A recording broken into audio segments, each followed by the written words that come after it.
Tertúlia. Meu boa tarde a todos. Hoje é dia 29 de junho de 2014, domingo. Esse é o verbete de número 3068.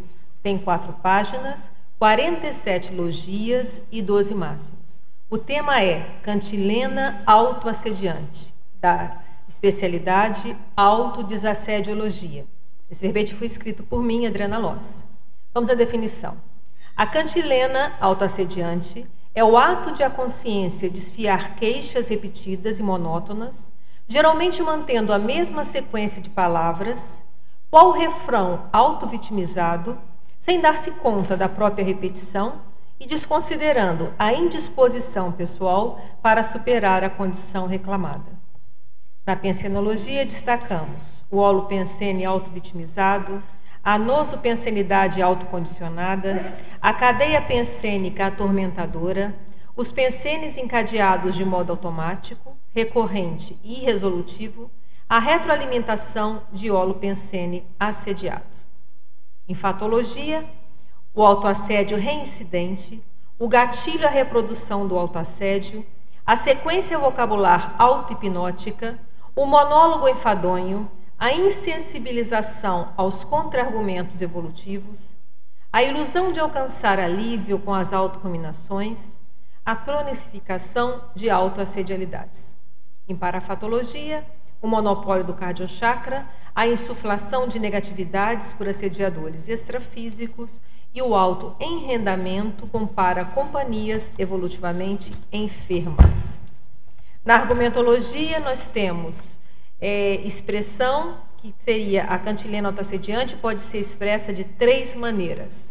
Depois, em conteúdo, a direção das solicitações proferidas na cantilena pode ser de 2 modos. Em gatilho, tem 2 tipos de estímulos capazes de acionar a manifestação da cantilena na pessoa incauta. E em terapeuticologia, 5 atuações passíveis de auxiliar na eliminação de cantilena autoassediadora. Na remissiologia, destacamos 5 verbetes: antivitimologia, autoassédio, opção pelo autodesassédio, postura antiqueixa e sucumbência. A cantilena autoassediante funciona qual agulha em disco arranhado. Produz o mesmo fragmento sonoro, incapaz de avançar da posição onde está, para completar a melodia autoesclarecedora. Você se vitimiza com cantilenas autoassediantes? Em quais circunstâncias? E por quais razões? Temos na mega-análise insatisfação, reclamação, autovitimização, autorruminação, autoassedialidade, irresolutividade, toxopensenidade, autorresponsabilidade, autocondicionamento, autoesclarecimento, autochecagem, poliqueixismo, monideísmo, fechadismo, abertismo, antivitimologia, autocriticologia, autopesquisologia, psicossomatologia e autodesassediologia. Então, antes de passar para as perguntas, vou contextualizar a questão dessa pesquisa, né? Como chegou na questão da cantilena. Isso faz parte já de uma linha de verbetes que a gente tem feito da questão desde a opção pelo autodesassédio, né? Vai tendo vários nesse sentido que como eu vou publicando à medida que eu vou pesquisando. E a cantilena, ela é, na verdade, um contraponto a outro verbete que nós já defendemos aqui, que é o lema automotivador, né? No lema, a gente pega uma frase, uma palavra que a gente vai repetir, mas no sentido de nos motivar a fazer alguma coisa. E a cantilena é o contrário. Na maioria das vezes a gente faz inconscientemente, vai repetindo aquela mesma sequência de palavras, aquele mesma argumentação e que não tem resultado, né? Então ela tem correlação também com o verbete solilóquio, que a gente já falou aqui, que a gente tem como pesquisar os nossos solilóquios, com a generalização autoassediante. Então tem vários verbetes, então ele encaixa aqui em mais mais um viés da questão dos estudos do autodesassédio, tá? Aí depois nas perguntas, a gente esclarece mais. A verbetógrafa, Adriana, estrangeirismologia, página 1, na primeira linha. Qual costuma ser o start da cantilena inspirado por assediadores extrafísicos? Varia dependendo da consim assediada? Sim, pelo que a gente entende, o que é o start? Às vezes é aquela ideia, tem até um verbete da enciclopédia do professor Valdo que chama inspiração baratrosférica, né? Então, vem aquela inspiração, vem aquela ideia que de repente é o calo da pessoa, é onde dói. E aí vem aquela inspiraçãozinha e ali começa todo o processo. A gente até na argumentologia a gente colocou ali, né, dois tipos de início, como nós entendemos, né? Então a pessoa vai só para aquela ideia e a pessoa embarca. Depois o sediador pode até ir embora, né? Porque ela já continua sozinha com a ruminação. Estrangeirismologia também, no página 1, segunda linha. Por que pode ocorrer a desconsideração aos feedbacks corporais e ou verbais denunciadores do fastio do interlocutor? Poderia elencar alguns desses feedbacks? Olha só. Primeiro, a pessoa não se dá conta, como a gente está colocando aqui, geralmente quando a pessoa começa a falar esse poliqueixismo, começa aquela reclamação, a impressão que dá é que a pessoa está até meio sem emoção ali, porque a cara não tem expressão, parece como se estivesse recitando. É o mesmo, entra num processo de como se estivesse recitando alguma coisa. Então vai aquele processo que vai continuando. E às vezes a pessoa fica tão auto-hipnotizada, né, que ela nem vê que o outro já está ali meio chateada com a situação, né? Então, elencar algum desses feedbacks, tem um livro que é muito antigo, O Corpo Fala, que pode te dar algumas ideias. Mas se a pessoa começa a olhar para o outro lado, né? Você está falando, ela olha para o outro lado, olha para baixo, ou começa a dobra assim, né? Se fecha todo e começa a pensar outra coisa, andar para trás, né? Tinha uma situação interessante, há muito tempo, né? Quando eu trabalhava em empresa ainda, tinha uma pessoa lá que era meio como é que é aquele monólogo, né? A pessoa começava a falar e não ouvia ninguém. E aí às vezes a gente via que as outras pessoas, ele ia falando e a pessoa ia andando de costas e a pessoa ia andando junto. Depois a pessoa chegar na porta do banheiro e entrava, que era o local que a pessoa não podia entrar junto. Então acontecem umas situações assim que eu lembro que eu via muito, e a pessoa ia para trás e andando, meio que fugindo. Então, quer sinal maior que esse, né? E para a patologia, página 1, final da primeira linha. Por que ocorre o monopólio do cardiochakra em detrimento dos outros chakras? É quando vem a emoção, né? Na hora que vem uma emoção, a pessoa entra num processo mais comocional, o cardiochakra começa aí a monopolizar a racionalidade, né? Tivemos ontem um grande exemplo, né, no Jogo do Brasil, todo mundo lá, mesmo se no Olo Pensene já estava tenso, né? Mesmo se podia estar tranquilo, daqui a pouco você, não é que eu estou nervosa. Então é interessante como o Olo Pensene, com a questão do cardiochakra, ele contamina quem não está lúcido. Maniologia, página 2, o que é querulomania? Isso você pode ver nos dicionários, ou mesmo no Aulete. É o quadro mórbido de queixas constantes de supostas injustiças. E muitas dessas cantilenas, o mote principal é a questão da injustiça. Quer perguntar? Por favor, Adriana, você poderia falar sobre a questão da autodesorganização emocional? O que você pensou, o efeito dela? Aonde que está mesmo? Aqui, né? Patologia, página 1. Isso, logo no finalzinho. Porque, olha só, acaba gerando uma desorganização das emoções. Porque a pessoa ela fica naquele processo ruminativo. E uma das características que eu observo na questão da cantilena é, por exemplo, começou, não vamos nem entrar no mérito como começou. A pessoa começou a ruminar aquilo que ela já rumina, às vezes, há anos, né? Começa a desassimilar, daqui a pouco a pessoa fica literalmente autoassediada mesmo, começa a ficar às vezes para baixo, entra num processo mais negativo, e entra num processo às vezes de irritação, e ela se desorganizou totalmente. E depois, para equilibrar, dá mais trabalho. Eu acho que muitos já devem ter tido a experiência, né, de estar mantendo um equilíbrio, o mental soma lá em cima, e estava uma produção danada. Aí vem alguma coisa que a pessoa se irritou com alguma coisa. Vai para o tempo que leva para voltar para aquele estado. Não demora? Organizada, muito mais trabalho, né? Dá, por isso que a gente fala tanto de autoimperturbabilidade, né? A Conscienciologia fala muito nisso, da gente buscar chegar nesse processo, né? Porque eu penso que a gente conseguindo esse processo da imperturbabilidade, a gente vai conseguir manter o top da nossa automaturidade, né? Outro verbete que a gente já até defendeu também, a gente consegue trabalhar mais no top, naquele nossa maturidade mais alta. Porque na hora que vem o processo emocional, a gente não consegue mais atuar com tudo aquilo que nós já temos de maturidade. Então, voltar vai ficando cada vez mais difícil. Então, eu vejo que a gente vai assim, depois vai diminuindo, e vai chegar uma hora que nós vamos conseguir manter uma imperturbabilidade por mais tempo, né? Mas a gente já pode começar a tentar fazer isso hoje, né? Às vezes 1 hora, um dia, uma semana. E assim vai ter uma hora que a gente consegue. E valorizar essas pequenas vitórias. Exatamente. Você já está olhando lá na frente. Porque a gente vê que essas mudanças não são assim, né? Então a gente não vai, agora eu sou imperturbável. Não, a gente começa imperturbável 1 hora, imperturbável 1 semana, imperturbável 1 mês, imperturbável 1 ano, daqui a pouco a coisa equilibra. Obrigada. Tá bom? Adriana, continuando esse assunto aí, você tem técnicas específicas que você usa na hora que vem essa cunha mental, aí esse ponto, veio o negócio lá, gerou irritação, que você usa para você conseguir parar ali no início, para não deixar o negócio ir e depois ter tudo aquele trabalho para voltar? Olha, você consegue já eliminar aquela cunha já de início e interromper o processo? Nem sempre de início, mas a gente está fazendo força. Já tem 2 verbetes aqui que eu coloquei que fala de técnica. Um é o binômio autodesassedialidade, energossomaticidade. E o outro, autodesassedialidade, mental-somaticidade. Na verdade, você podia até pensar num trinômio, né? Por quê? Eu vejo que é difícil a gente pensar direito se a gente não tiver uma sustentação energética. Então, por exemplo, na hora que começar esse processo, o ideal é que a gente consiga, de repente, manter um trabalho de energia para sustentar. Às vezes não conseguiu. Outra parte que eu vejo importante é a questão da mental-somaticidade. Eu até já disse, uma técnica que eu tenho é manter o meu escritório o mais blindado possível. Então, quando eu chego lá na minha mesa de estudo, a tendência é me puxar para cima.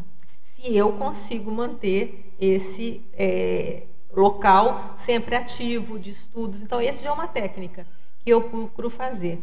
Mas, não vou dizer que eu consiga sempre, não, mas a gente faz força. E outras coisas, assim, no momento que a gente criou, tem que sair do processo, né? Então, tem pessoas que usam assim, vai plantar, né? Vai lá para o quintal, começa a plantar, vai plantar árvore, vai fazer alguma coisa. Então, cada um tem que ver aquilo que facilita a dar essa desconexão, a mudar um bloco. Porque a minha tendência é tentar levar para racionalizar, mas aí à medida que eu começo a pensar naquilo, algumas vezes funciona e outras parece que você vai tendo mais argumentação mental que piora em vez de melhorar. Algumas vezes funciona e outras não. Então, às vezes, poderia funcionar alguma coisa nesse sentido. Mas... Por exemplo, eu vejo que o processo da energia de ter o seu local brindado. Seja o quarto de TENEPS, às vezes você indo para um local desse te ajuda a você mudar o bloco. Mas esse negócio é pesado mesmo. O solo pensene está pesado, o ambiente está complicado, em função até de assistência que esteja sendo feita, né? Por exemplo, na Cognópolis. Tem períodos que a coisa está tem mais trabalho, né? Por assim dizer, mais demanda. Então, eu vejo que o que ajuda é a energia, é a questão do mental soma de tentar estudar, ou ver, às vezes eu vou para a rua, às vezes pego o carro e vai dar uma volta. Entendeu? Então, cada um tem que ver na hora a forma que facilita mais. Eu procuro, às vezes eu saio, às vezes eu vou estudar, às vezes não tem uma fórmula, eu vejo como está a situação, para tentar. E às vezes conversar, né? Às vezes pegar, né, alguém para Cristo, né, por exemplo, e você pega, eu apontei aqui para o Mário, né, mas às vezes você pega para conversar, olha, tem uma coisa aqui que eu não estou conseguindo entender, me ajuda. Então, acho que a heteroajuda é importante. Então, seja um amigo, seja o parceiro da dupla, às vezes seja uma terapia, se a coisa está muito crônica, né, não tem jeito, vai para a terapia, vai procurar uma ajuda. Então, eu vejo que o percentual varia. Tem aquelas mais simples e as mais crônicas.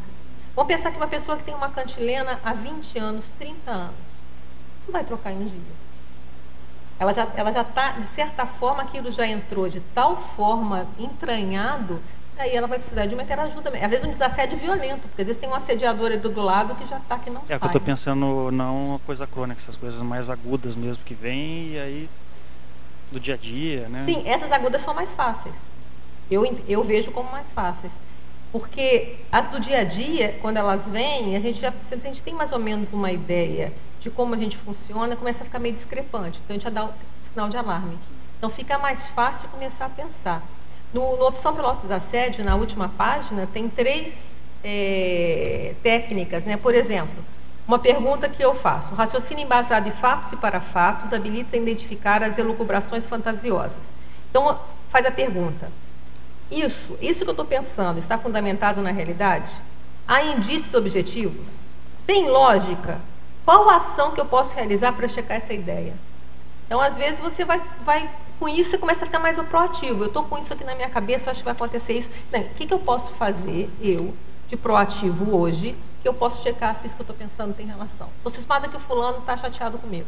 Se for o caso, eu vou chegar no fulano e vou perguntar se está chateado comigo. Ou então, só chegar naquela cara de paisagem e faz uma pergunta qualquer. Pela resposta, você já tem uma ideia se o clima está bom ou não. Então, tentar checar ajuda. Mas eu vejo que não é uma coisa simples. Um conjunto de técnicas, de qualquer modo, vai ser um conjunto de coisas... Como eu estou falando, é um conjunto de ações, técnicas. Né? E muito ligado à personalidade e temperamento da pessoa. Como eu falei, tem pessoas que vão pensar em inglês, tem pessoas que vão ir para o jardim lá fazer planta, tem outro que vai cozinhar, tem gente que adora cozinhar, até seria ótimo, né? Esse aí eu não tenho, gostaria até. Mas tem gente que não vai pode cozinha pratos comida maravilhosos, lá, né? O Mário podia ter essa também, né? Fazer aqueles pratos maravilhosos. Tem gente que faz isso, então cada um tem que ver aquilo que consegue mudar o bloco, porque na verdade entrou num viés, num encadeamento, que se não quer, você vai indo. Vai indo. Tá bom? Legal, obrigado. Então vamos aqui para mais uma pergunta. Professora Adriana, um artigo, livreto, livro ou tratado pode ser a senha para recuperarmos antigos cons ou retrocognições? Um filme poderia desencadear este mesmo sentimento? Digo isso, pois assisti uma série de TV chamada Lost até o final e comecei a ter retrocognição, mas após alguns anos assistir o filme chamado A Origem, que me fez pesquisar a fundo o tema sonho lúcido e achar a Conscienciologia que estuda há 5 anos. Não que o último seja exatamente cosmoético, mas enfim, é possível? Olha, possível é. Por quê? Nós temos as nossas memórias antigas, né? Nós temos a nossa holomemória. Então, às vezes aquela senha, né? Aquele fato, se uma ocorrência que você vê num filme, ela pode remeter a alguma coisa que você já teve no passado. Então, às vezes, aquilo, a pessoa tem às vezes uma reação exagerada pelaquela situação. Então, ela já pode começar, por que eu estou tendo? Eu não tive nada dessa situação nessa minha vida, nada que associe, mas eu vejo aquilo me tira do sério. Às vezes pode ser um indício de que a pessoa pode ter vivenciado alguma coisa assim, aí ela vai estudar e pesquisar, e agora tem até uma IC que está cuidando disso, né, consecutivos. Mas, então, o que a gente está querendo dizer aqui? Então, pode, por exemplo, uma coisa que é bem saudável e que eu usei foi a leitura dos livros conscienciológicos. Então, esses tratados, eles ajudam muito a recuperação de cons. Então, você que já está estudando a Conscienciologia há 5 anos aqui, eu não sei quais dos tratados você já leu, ou se leu todos, não sei. Mas eu vejo que facilita muito a gente ler esses tratados de capa a capa. Então, eu já fiz isso e eu tive grandes recuperações de cons na hora que eu fiz esse investimento. Nessas leituras, porque aí você está vendo aquelas coisas mais de ponta. Outra coisa, assistir tertúlia ajuda, porque você às vezes a fala daquele professor, aquele tema pode te ajudar também a você recuperar alguma coisa que você já saiba. Então, pode. A questão é escolher, né? Você escolheu aí 2 filmes. Talvez se você também priorizar os próprios livros conscienciológicos, pode até te ajudar a recuperar até mais. Tá bom? Professora Adriana, Pensenologia, página 1, 4ª linha. Pode exemplificar os pensenes encadeados de modo automático, recorrente e resolutivo. É isso, é porque a cantilena, como a gente falou o nome, né? Se a gente pega lá no dicionário, cantilena é o quê? É uma queixa repetida e monótona, uma lamúria, né? A pessoa, é igual o disco emperrado, né? A pessoa vai e ela fala a mesma coisa, os argumentos são os mesmos. É muito fácil, às vezes, ou mais fácil, eu diria, a gente observar no outro, né?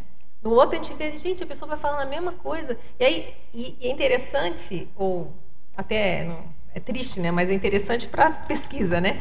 A gente vê que às vezes uma pessoa que a gente conhece muito, tem uma relação boa, a gente já sabe que pegou alguma coisa, começa. E com essas mesmas palavras, as frases são idênticas e começa aquele processo. A pessoa não se dá conta. Então eu vejo que um dos motivos da gente falar da cantilena, não só é no outro, mas a gente começar a ver, e as nossas? Nós temos ainda alguma cantilena? E aí pode até a gente começar a pesquisar e ver a raiz dos nossos autoassédios. Porque é a hora que a gente começa o processo.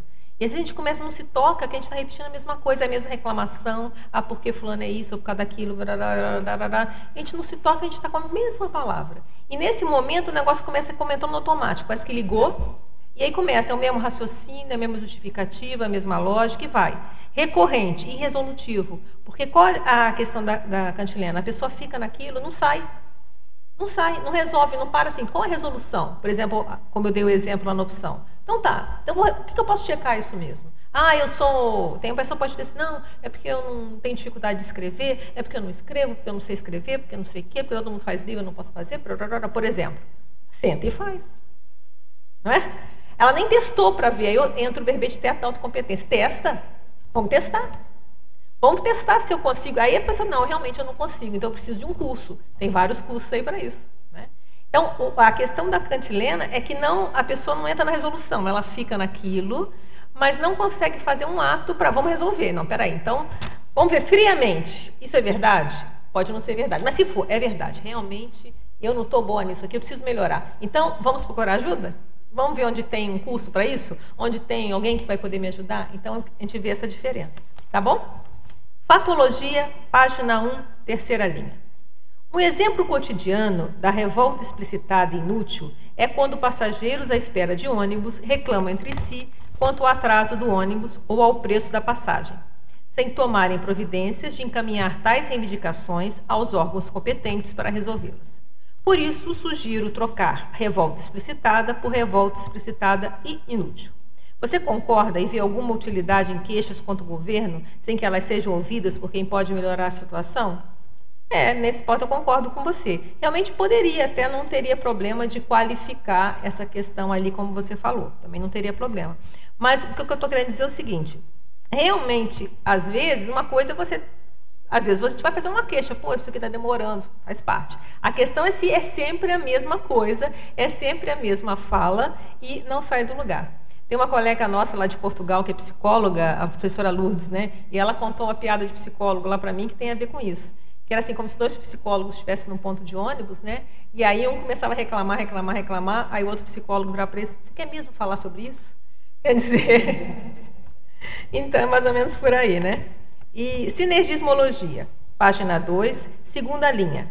Pode diferenciar a heterajuda cosmoética da heterajuda anticosmoética? Olha, toda heteroajuda ela é importante. Mas qual é a questão da anticosmoética? É quando às vezes a pessoa cria dependência, ela vai ajudar porque quer alguma coisa em troca. Tem o verbete do professor Valdo que é assistência sem retorno, né?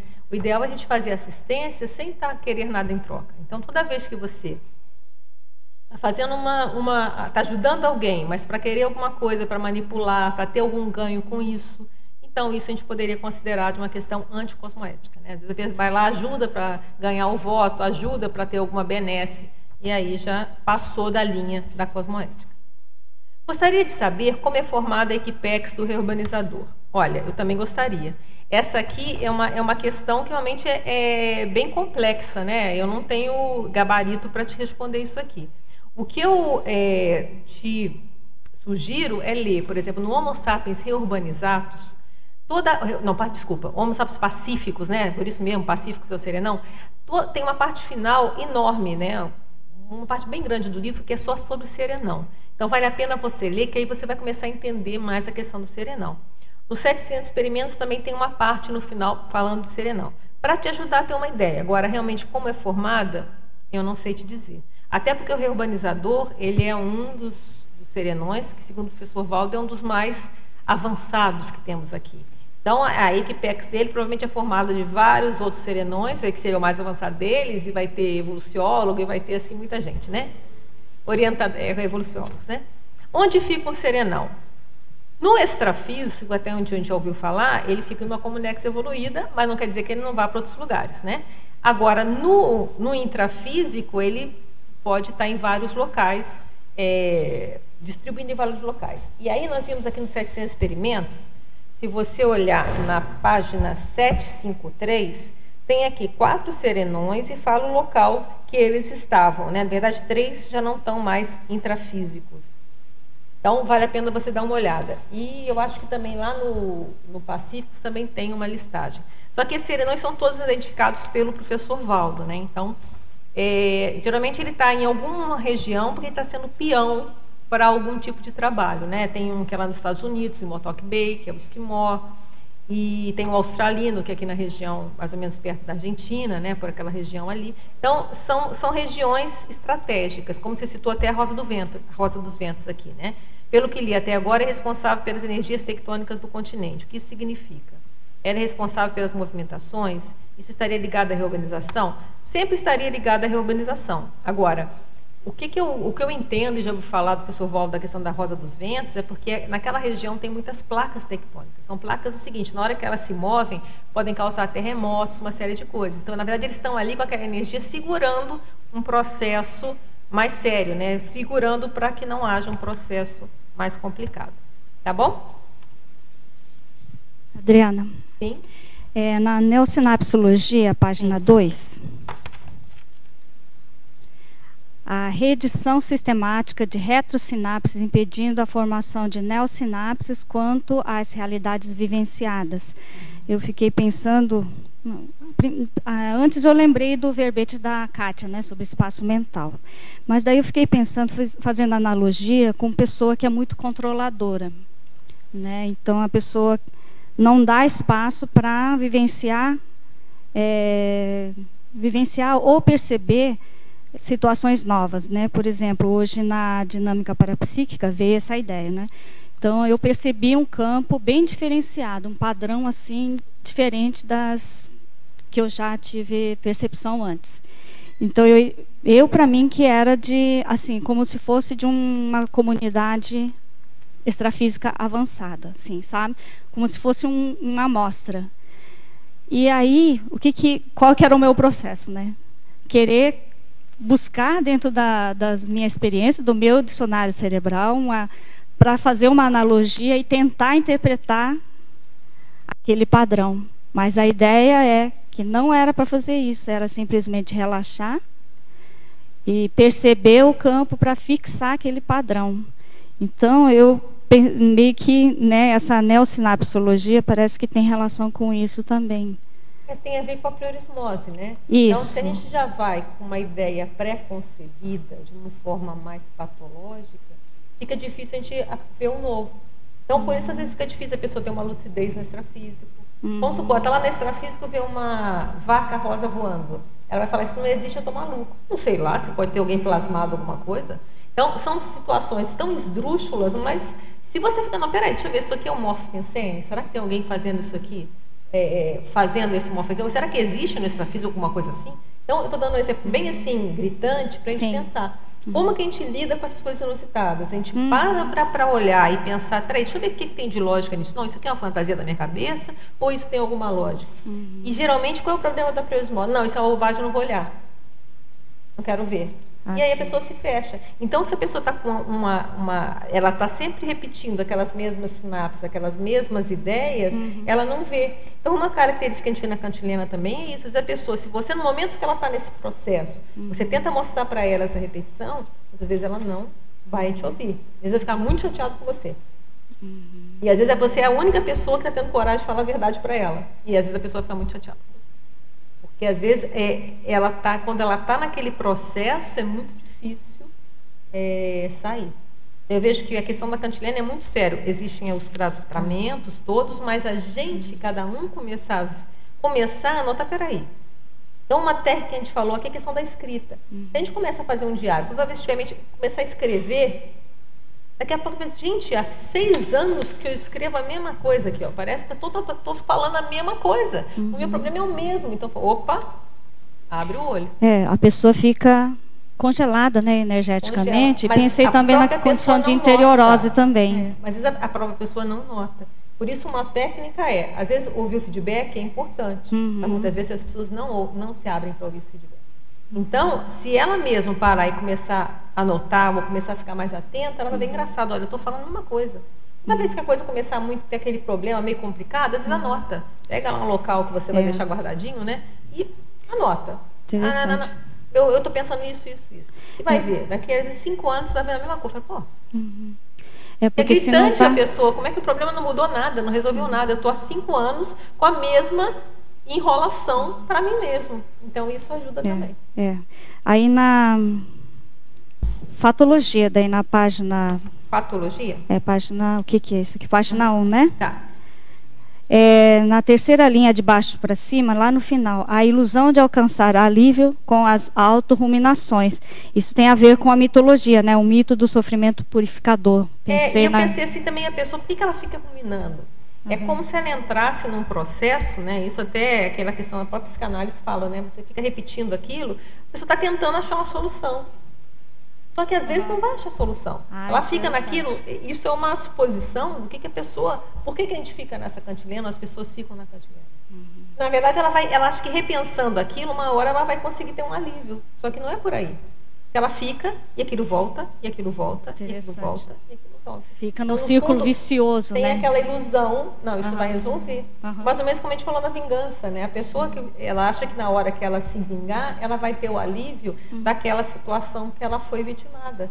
Só que não é por aí. Aí como ela não consegue, ela continua, e continua, e continua naquele processo vingativo eternamente, aquela raiva eterna. Que ela está, às vezes, buscando algum processo que ela vá acalmar essa demanda que ela tem de sofrimento. A pessoa tem ilusão mesmo de que se...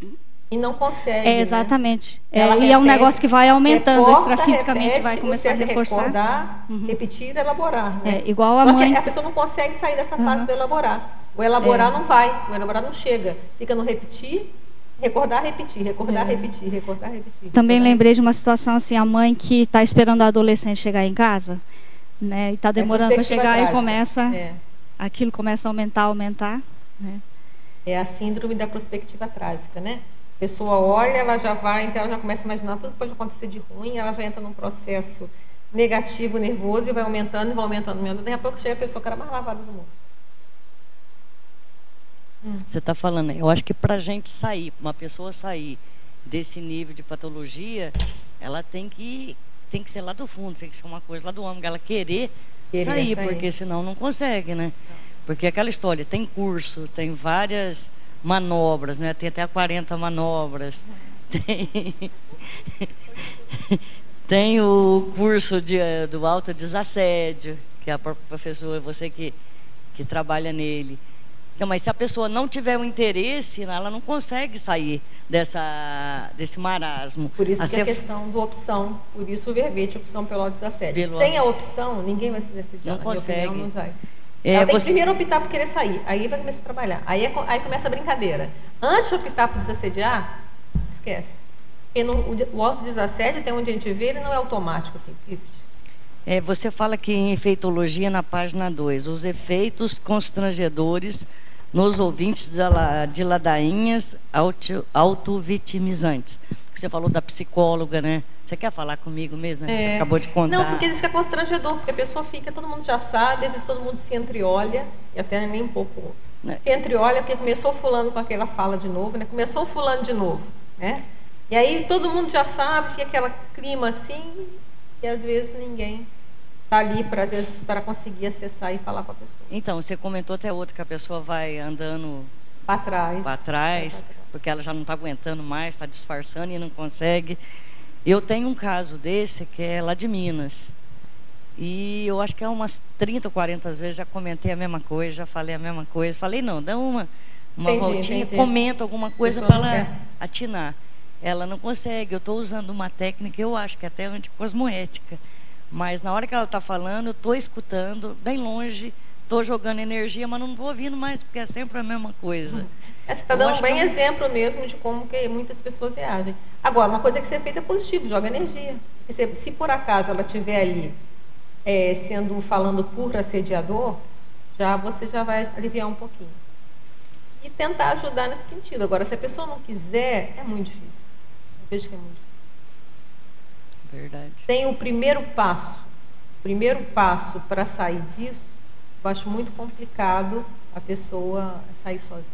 Pode ter assim um extrapolocínio, às vezes ela cai uma ficha, né? Alguma coisa que a pessoa escute, e aí de repente cai aquela ficha e a pessoa dá aquela mudança, né, nessa rede de pensar. Isso pode acontecer, mas eu acho mais raro. Agora aqui eu vou aproveitar que eu estou com o microfone na mão. Trinomiologia, na página 2. O trinômio mau humor, pessimismo e masoquismo. Tem tudo a ver com a cantilena, né? Uma pessoa mal-humorada, ela acaba tendo um processo tem mais chance dela, ou se não estava, ela fica, né, depois da cantilena.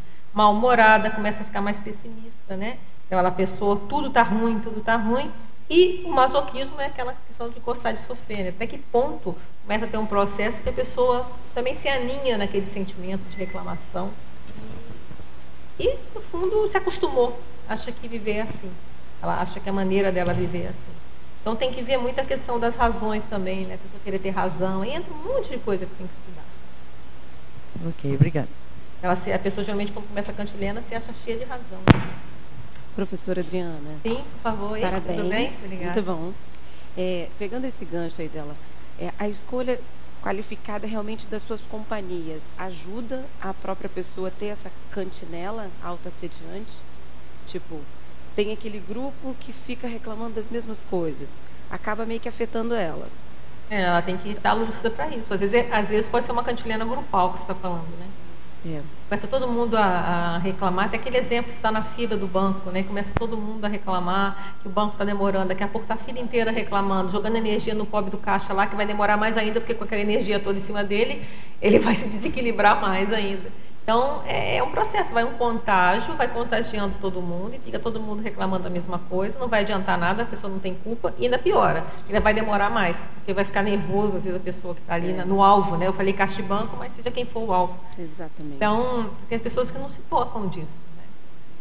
Eu já vi, às vezes, uma pessoa que estava brigando com um cirurgião que ia operar um parente dela em alguns minutos. Quer dizer, é doido, né? Você vai... Não que o cirurgião ia fazer alguma coisa... Não penso que ia fazer de propósito, mas você está desestabilizando uma pessoa que vai estar com bisturi daqui a pouquinho. Então, tem gente que não se toca desses efeitos, né? E são humanos, as pessoas podem se desequilibrar, e desequilibradas a chance de ocorrer um erro ou de acontecer alguma coisa maior. Não, mas eu também vejo o caso assim, se a pessoa começa a ter um pouquinho de lucidez e vê que tem essa cantinela. E aí começa a meio que se afastar dessas pessoas que têm... Pode ser um... pode ser uma meio, forma de...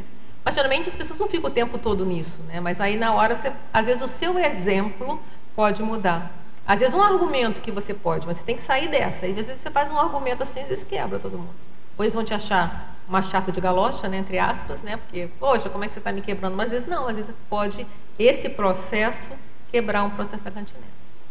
Então, aconteceu até, eu estou me lembrando, semana passada eu estava numa reunião e eu não pedi ele para calar a boca, não, mas fui muito tranquila e falei, olha, você está repetitivo e eu acho melhor, o que você está falando, acho melhor você marcar uma próxima reunião para todo mundo falar. Qual foi o resultado? Foi bem difícil, mas eu não entrei na pilha da pessoa. Disse que eu não abriria mão do que realmente eu falei. E ele passou a bola para mim e falou, então, já que você teve uma percepção grupal do que realmente as pessoas estavam achando, como eu estava agindo, prolixo, sabe? Não estava desenvolvendo e era uma coisa muito importante, ao meu ver, né, para o grupo. E aí a pessoa passou a bola para mim. Ele falou, então vamos fazer o seguinte, ver com o grupo qual é a melhor performance para eu agir na próxima reunião. Eu falei, eu aceito. Foi uma resolução positiva, então. Eu aceito. Então essa pessoa é positiva, ela é aberta. Eu vou buscar a solução diante do grupo todo, mas eu que fui a cobaia. A pessoa passou a bola, né? Mas tudo bem. Mas aí é a tua história. Veja, então, agora os resultados, vai ser aprendizagem. Veja o que vai acontecer. Se com deu certeza, certo, foi super positivo. Se deu certo, foi. Aí, nessa hora, para a gente fazer esse tipo de abordagem assim, a gente tem que ver se está comparador na hora, se está tudo bem, como é que é o campo, se a pessoa está aberta. É bom fazer uma série de situações. Vamos supor que tivesse um assédio danado. Se você falar aqui, vai piorar.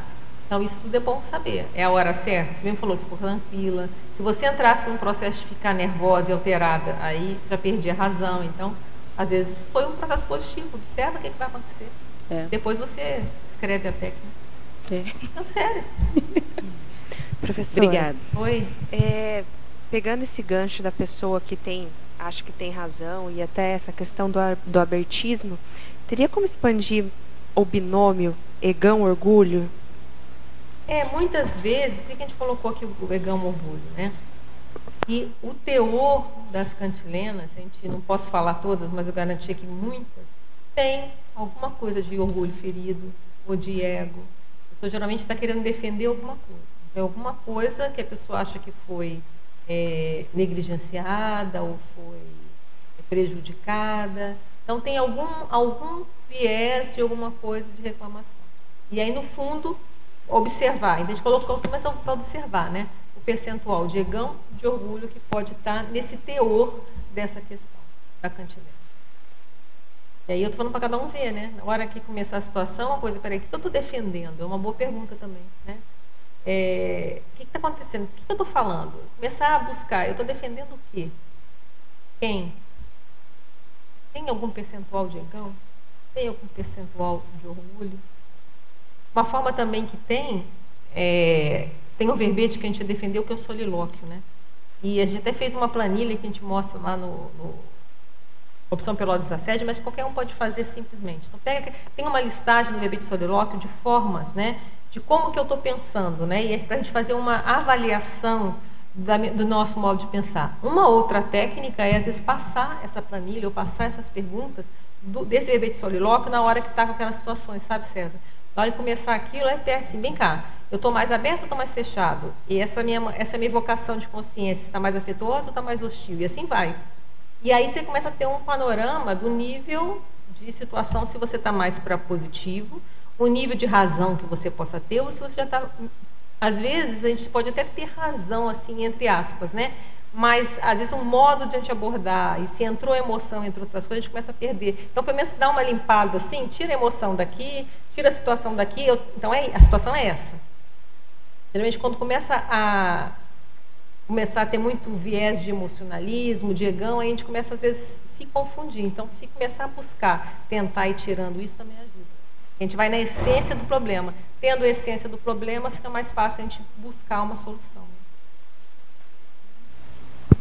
Talvez o problema é esse, né? Às vezes você tem razão no seu posicionamento.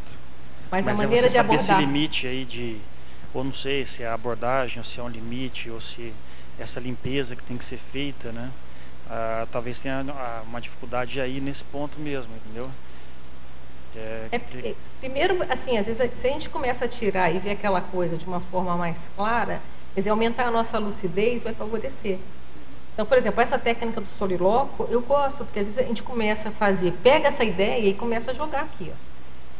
Então, a solução que eu estou pensando é mais criativa, é mais mimética, eu estou pensando a mesma coisa. E assim vai. Meu fluxo de ideias está mais disciplinado ou está disperso? Eu estou pensando aqui, estou jogando para lá, estou jogando para lá, ou estou indo numa linha? Então, é uma forma de a gente ir se perguntando e ir começando a fazer um diagnóstico mesmo de como está esse pensamento. E aí eu vejo que dessa forma fica mais próximo da gente chegar na essência, na linha, menos borrado dessa situação. Porque a questão é você conseguir chegar num posicionamento mais assertivo, né? É isso, porque não vejo outra forma também de, por exemplo, quando acontece as coisas do dia a dia, você cortar, a não ser que você vai e resolva o problema, igual você falou. Não, se o problema é o negócio da escrita e tal, então senta e escreve, vamos tentar aqui.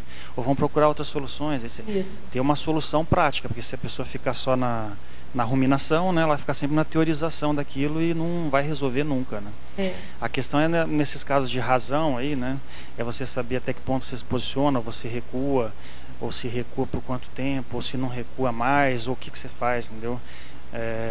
Ou se sai daquilo e não, você entender, não tem solução aqui no momento, então vou sair, vou buscar outra coisa.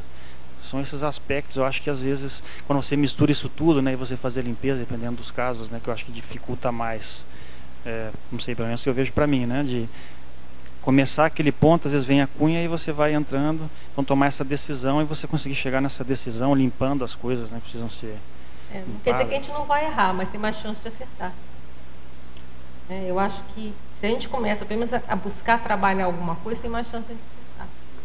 Porque se a gente vê aquele negócio mais borrado, a chance de erro fica sendo mais forte. O que eu vejo é que não tem jeito, a pessoa vai ter que tomar uma ação prática, senão chegar numa solução prática e botar aquilo, senão vai ficar sempre na teorização, ali na questão mental, né, vamos dizer assim, né?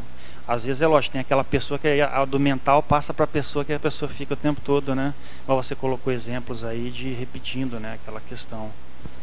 Mas eu não sei, eu vejo isso, que a pessoa vai acabar para resolver e acabar com isso aqui. No fim das contas, né? Juntando todas as técnicas, as coisas, tem que chegar numa solução prática, igual ela fez ali, colocou, se posicionou. Ela optou. Alguma ação, uma solução prática tem que ser encontrada para você buscar outras vias. Mesmo. Ou sair, né? Em último caso, né? Você conseguir chegar nesse... Às vezes é uma opção superavitária, às vezes você vai sair. Se você vê que a situação do jeito que está, é melhor deixar as pessoas seguirem sem você. Pode ser uma decisão. Então, mas essas decisões são muito difíceis de serem tomadas, mas eu acho que se a gente começa a tentar fazê-las da forma mais racional possível, dentro do possível, a chance de acerto é melhor. E tem aquela técnica, né, de você daí a 6 meses você vê se está melhor ou se está pior. Se o amparo aumentou, se o amparo piorou. E aí você tem uma ideia se eu acertei mais para 51% ou menos de 51%. Porque eu vejo assim também acerto 100%, eu acho muito difícil, né? Mas esse percentual a gente vê daí a 6 meses, né? Isso aí que você está falando dessa técnica de 6 meses, tem um verbete sobre isso? Não, o professor Valdo já citou isso, né? Algumas vezes. Então, daqui a 6, você pega 6 meses, você verifica. Como é que está você, se você continuou com amparo, o que você rendeu daqui para ali, o que foi? E aí te dá alguns indicadores de que, aí eu estou falando por mim, né? Se estaria mais 51% de acerto ou abaixo. Mas 100% de acerto eu acho muito difícil.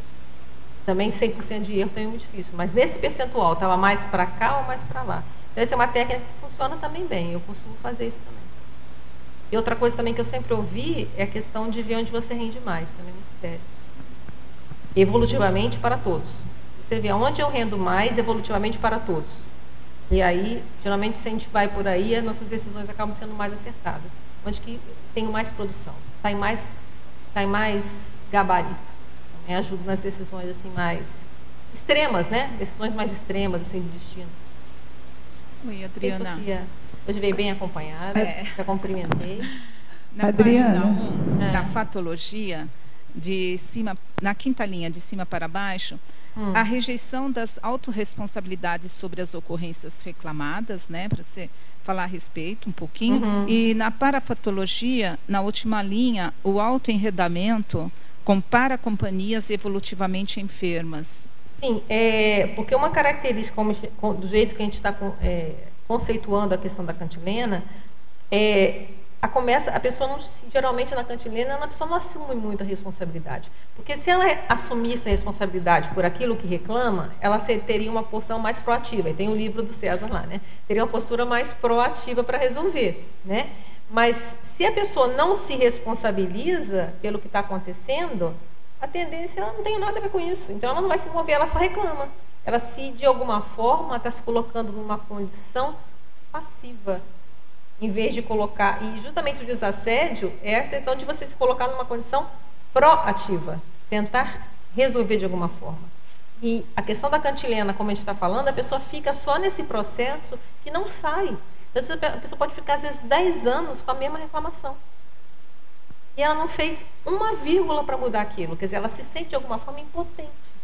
Há uma impotência, há uma passividade enorme.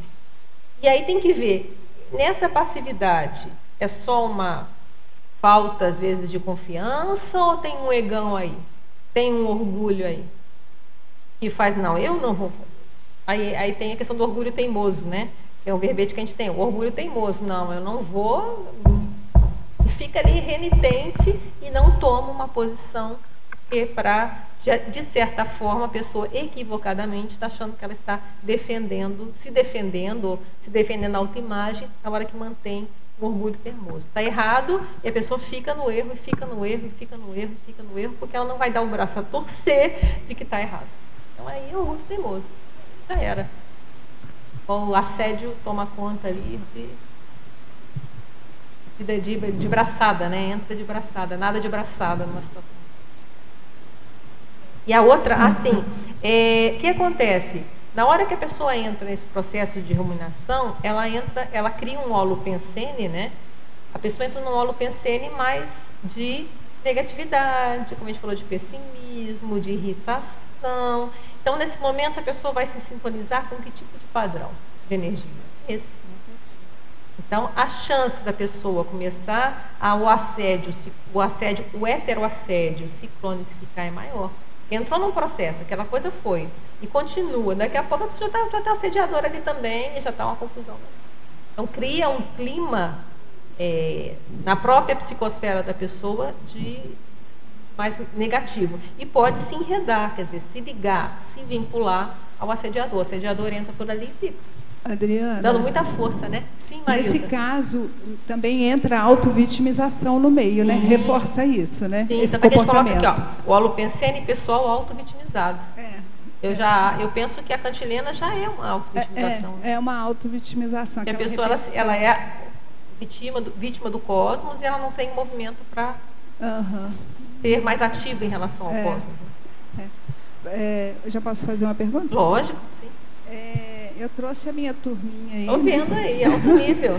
Eu achei importante eles assistirem, principalmente o seu verbete hoje. E eu gostaria, né, pela faixa etária deles, que você respondesse para a gente. Sim.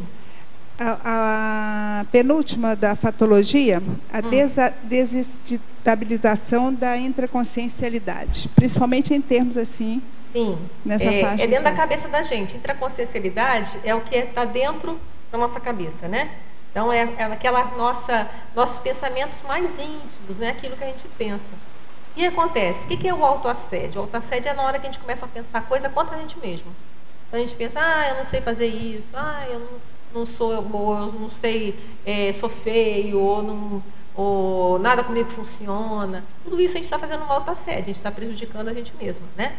E essa cantilena, quando a gente começa a ficar pensando isso muito tempo, eu não consigo fazer isso, eu não consigo jogar bola, eu não sou bom nisso. E só reclama, e só reclama, e só reclama, a gente não vê a solução. Por exemplo, uma solução é entrar numa escolinha de futebol, se for o caso, né? Ou às vezes fala, não sou bom em futebol, mas em vôlei a pessoa é uma beleza. Então, quer dizer, achar soluções, quer dizer, a pessoa pode não ser boa em futebol mesmo, mas às vezes ela vai descobrir que ela é excelente em ping-pong, não sei. Então, esse jogo de, em vez de entrar num processo mais de reclamação, que acaba desequilibrando a maneira da gente pensar, porque a gente começa a ficar enrolado, né? Começa a pensar assim, não começa a pensar direito, e desequilibra. Em vez de ficar num processo mais equilibrado, a gente fica mais confuso, às vezes fica chateado, às vezes chora, às vezes fica reclamando de tudo, não tem vontade de fazer mais nada, em vez de achar uma solução. Ok, obrigada. Adriana. Sim. Adriana. Então, já volto aqui. Tá, sim? Aqui na página 1, na coloquiologia, você podia desenvolver e achar coloquiologia. O ato de não ver saída para a própria problemática. É o que eu falei, a pessoa fica passiva. Quando começa esse processo da cantilena, há uma passividade. A pessoa não corre atrás para resolver. É como um autoassédio? É o autoassédio. Então, por exemplo, aqui, quando a gente coloca aqui no final da numerologia, o juízo sem ação comprovatória. Então, a pessoa tira uma conclusão, faz um juízo, mas não comprova nada daquilo. Ela não vai ver se isso é verdade, se isso tem alguma, advogado ali, né? Se os fatos estão... Tem vários advogados aqui hoje. Corroboram ou não, né? Outra coisa, a erronia sem ação corretiva. A pessoa viu o erro, fica aí, eu errei, fica se martirizando, eu errei. Mas peraí, errei, ok. Tem como consertar? A culpa sem ação reparadora. Fica com culpa. Eu não devia ter feito isso com aquela pessoa, olha só. Então tá, tem alguma coisa que eu posso reparar? Tem alguma coisa que eu posso fazer? Então, outra coisa, a queixa sem ação resolutória. Se queixa sem tentar resolver. A desafeição sem ação recompositora. Então, fica preso naquele desafeto, naquela situação, sem tentar melhorar o clima, entre as pessoas. A discordância sem ação conciliatória. Quer dizer, não concordo, não quero saber e não tem nenhuma tentativa de ver se consegue achar alguma solução que facilitaria a ambos, que é uma questão ganha-ganha, E a problemática sem ação deliberativa. Eu tenho um problema, eu fico o tempo todo remoendo esse problema, mas não tenho nada para resolver, não tenho uma ação resolutiva. Então, isso que eu quis dizer com esse ato de não ver saída. A pessoa acaba entrando num processo de desestabilização tal que ela não consegue ver saída. Então, isso eu vejo que é uma das grandes características até baratrosféricas, né? Uma coisa que a gente já leu da questão da baratrosfera é que é justamente isso. Na baratrosfera, a pessoa vem aquela, é o infernão, ela tem a sensação que nada tem saída, que aquilo não sai, que aquilo é para sempre. E aquilo começa a perturbar a pessoa. Toda vez que a gente começar a sentir esse tipo de coisa, assim, parece que não tem saída, nada tem solução, opa, é a hora de pedir ajuda. Ou a própria, ou a hétero, né? Tem que fazer alguma coisa. Tá ok, muito obrigada. Tá bom? Sim.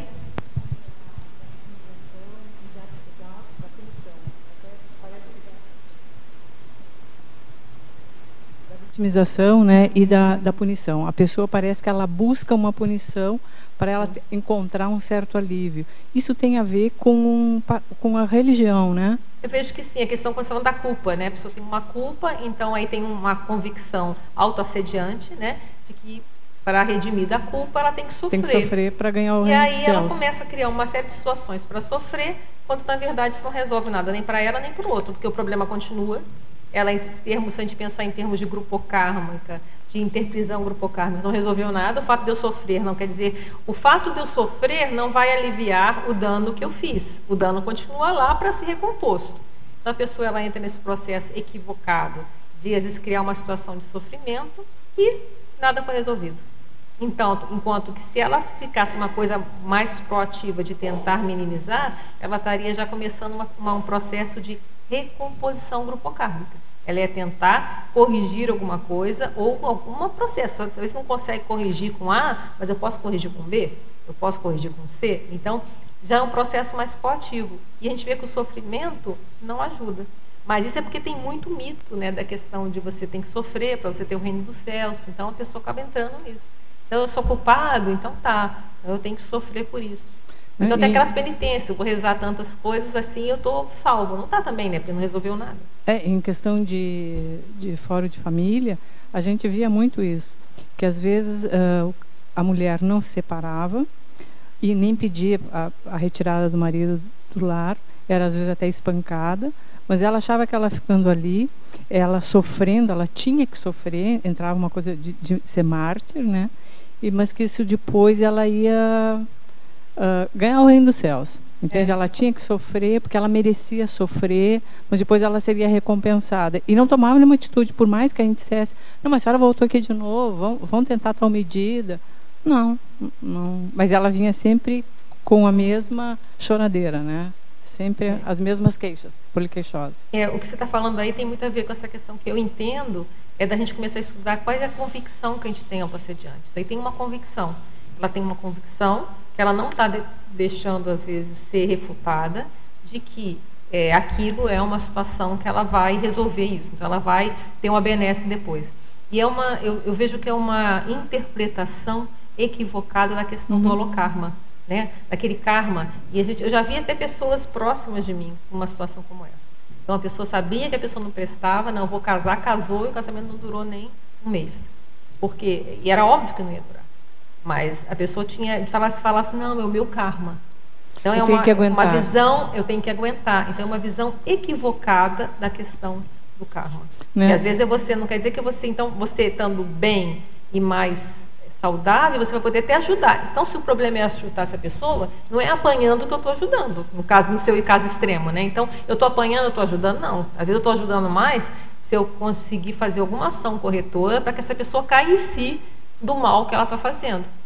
Mas é que nesse caso... Então, a ajuda é essa, mas a pessoa acha de certa forma que ela está ajudando, sei lá, né? Tem que ver a cabeça da pessoa, mas uma hipótese de que isso estaria um processo, então com isso ela estaria se redimindo e estaria pagando. Ah, não, porque eu já deve ter dado surra em outra vida nessa pessoa, eu tenho que apanhar. Então, para mim é uma visão equivocada. E a visão não é nem de ajuda, ela não quer ajudar. Porque ela quisesse... pior ainda, ela quer sofrer. Isso, ela quer sofrer para eu devo ter batido nessa pessoa muito no passado. Isso, eu vou aguentar para me livrar. Na próxima eu não veio junto. Não necessariamente, às vezes não. Mas é ilusão, né? É ilusão, é. Pega o microfone. A gente pode pensar também, falando serexologicamente, de repente uma pessoa assim tem uma raiz muito religiosa, né? Aí vem com esse sentimento de culpa, de que tem que passar por isso, né? Porque às vezes tem isso também, né? É aquela convicção errada de que aquilo, ou porque ela já fez isso antes, que o karma ela tem que pagar, então eu vou ter que sofrer para pagar. Toda uma raiz lá atrás, né? Geralmente tem. Então, por isso que é importante a gente tentar achar essas raízes dos autoassédios, né? Que a gente chama de convicção autoassediante. Quais são essas convicções? Na opção pelo autoassédio a gente cita algumas, né? Então, porque ali foi só um exemplo de algumas convicções. Então, existem milhares, né? Cada um assim é infinito, né? Qual é essa ideia que está lá na raiz dessa minha postura, no caso de vitimização? Isso é uma vitimização típica, clara, né? Sim?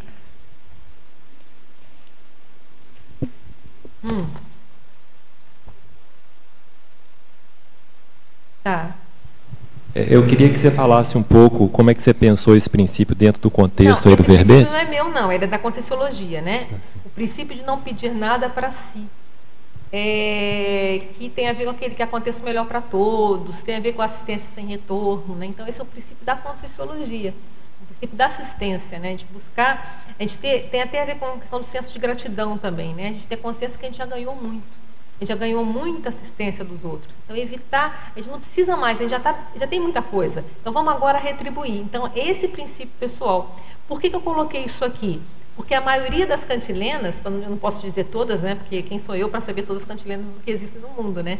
Mas eu diria que grande parte, o teor está pedindo alguma coisa. É alguma coisa que foi frustrado, alguma coisa que você não conseguiu, alguma coisa... Tem um teor aí, um viés, em muitas delas, dessa solicitação.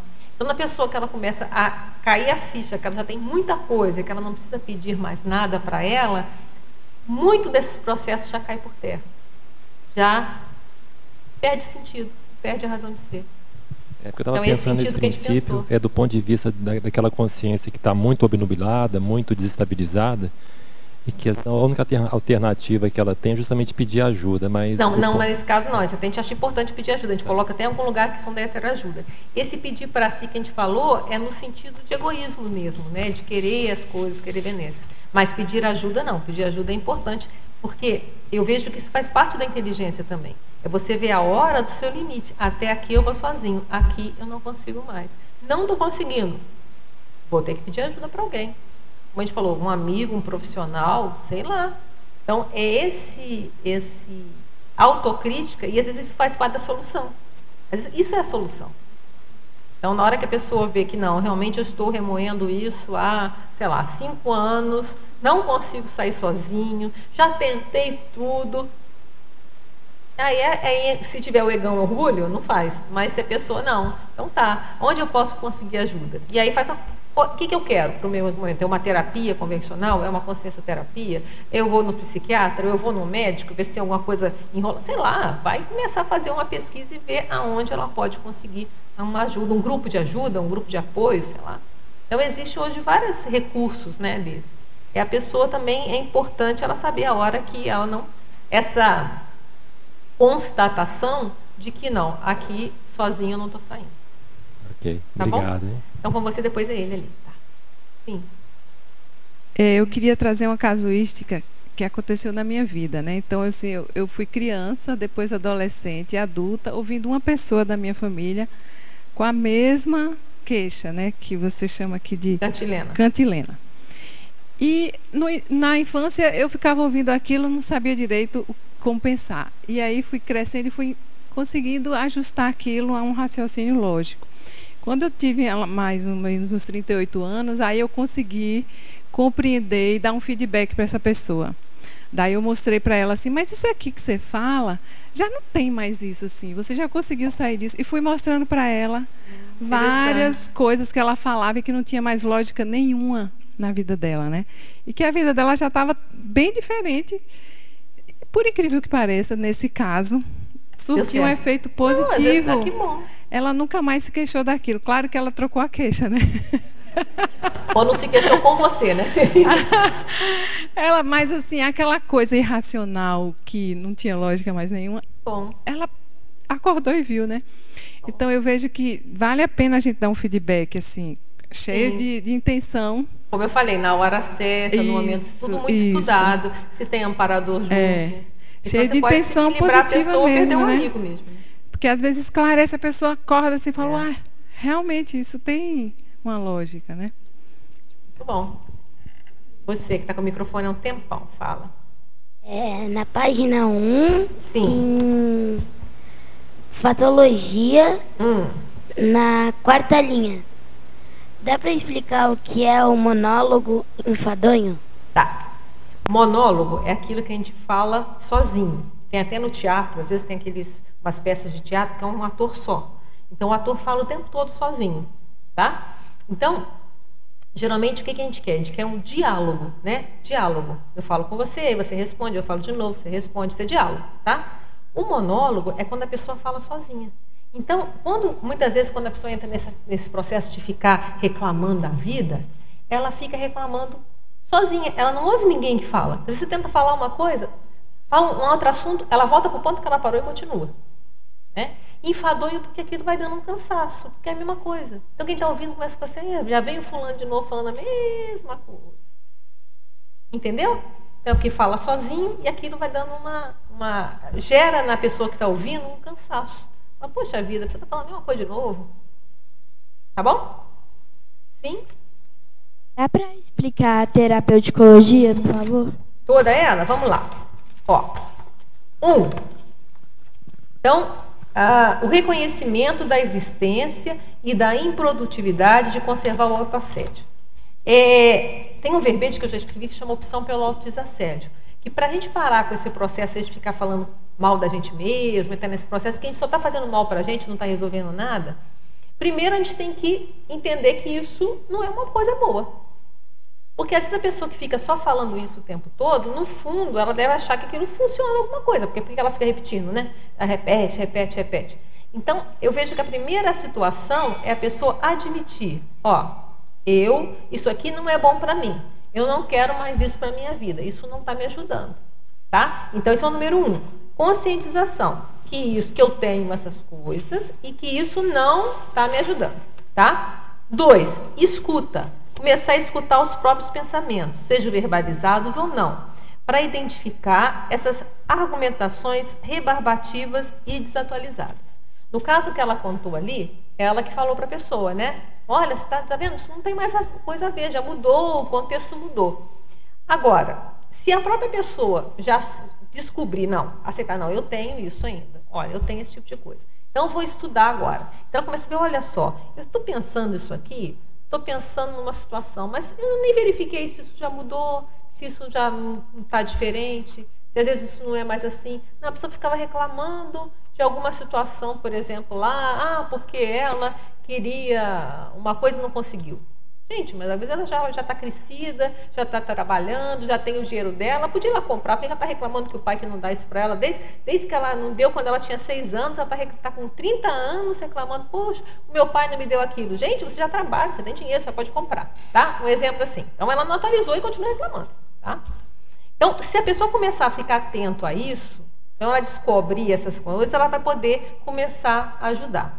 Uma coisa é registrar. Se ela começa a anotar esses problemas dela, gente, eu estou falando isso há muito tempo, estou falando isso de novo. Gente, eu estou falando isso de novo, eu estou pensando isso de novo. Anota o pensamento e põe a data. Porque isso também é uma outra forma da pessoa ver, descobrir qual é a situação que ela está reclamando, tá? Diz assim, isso é um processo, chama desassimilação simpática, tem a ver com a questão das energias. Elas fazem a dinâmica de energia aqui, então conhece de energia, né? A desassimilação simpática é porque, às vezes, a gente entra nesse processo porque a gente faz uma assimilação da energia do outro. Nós estamos o tempo todo trocando energia aqui, tá? Então, nós todos aqui estamos como se fosse uma piscina de energia e trocando energia. E, às vezes, a gente pode ter assimilado uma energia de tristeza. E alguém triste, não é o caso aí. Vamos supor que você sentou do lado de alguém que está muito triste, muito chateado da vida. Aí você está ali distraído, daqui a pouco você começa a ficar triste. Mas por que eu estou triste?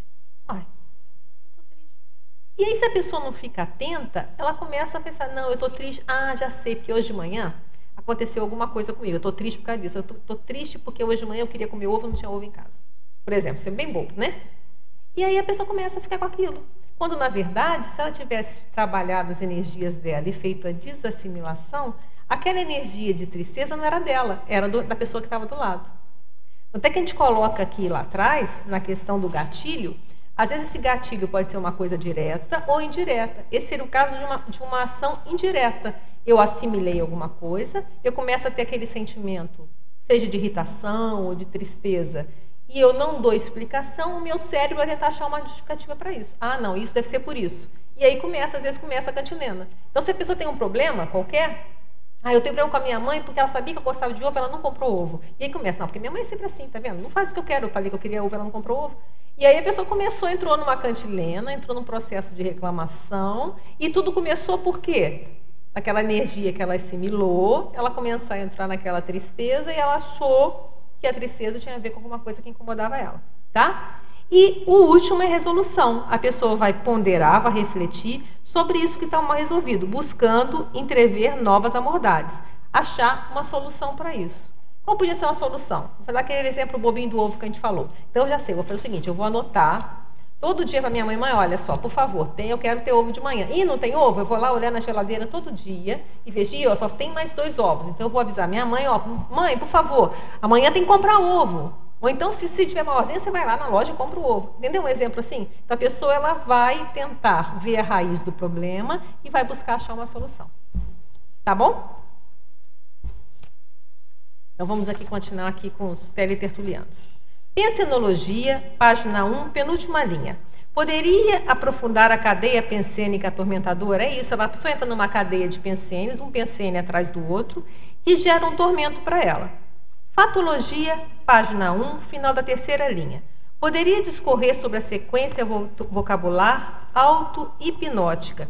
É porque entra numa hipnose. A pessoa, quando entra no processo da cantilena, ela acaba não se hipnotizando com a situação.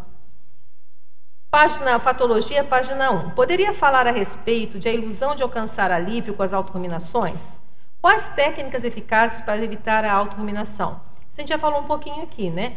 Alcançar a questão do alívio é que a pessoa, por que ela está, é uma hipótese, né? Por que ela está repetindo aquilo? Porque de alguma forma ela está tentando achar um alívio, ela tem um problema, aquilo está dando uma situação, e a pessoa está tentando solucionar de alguma forma.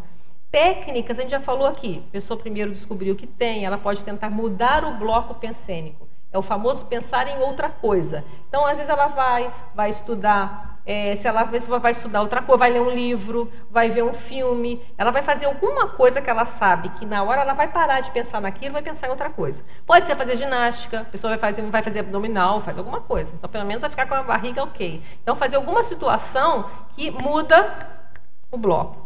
Parafatologia, página 1, penúltima linha.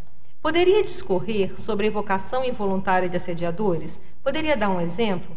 É que a pessoa ela não está com a intenção assim, eu quero ter um assediador agora, estou pensando isso, não é. Mas na hora que ela começa a entrar naquele processo mais negativo, ela vai chamar pessoas que têm um padrão parecido. Então, de certa forma, ela está chamando os assediadores. Principiologia, página 2, 3ª linha. O princípio de não pedir nada para si. Poderia comentar? É a questão da cosmoética. Uma coisa que a gente sempre, um princípio da Conscienciologia que a gente fala é que aconteça o melhor para todos. Então, às vezes, a gente está fazendo um trabalho, se vai ajudar alguém, se vai trabalhar as energias, a gente ter esse pensamento que aconteça o melhor para todos é uma forma de não pedir nada para si, né? Porque eu quero que aconteça o melhor para todos, não, eu quero que aconteça o melhor para mim.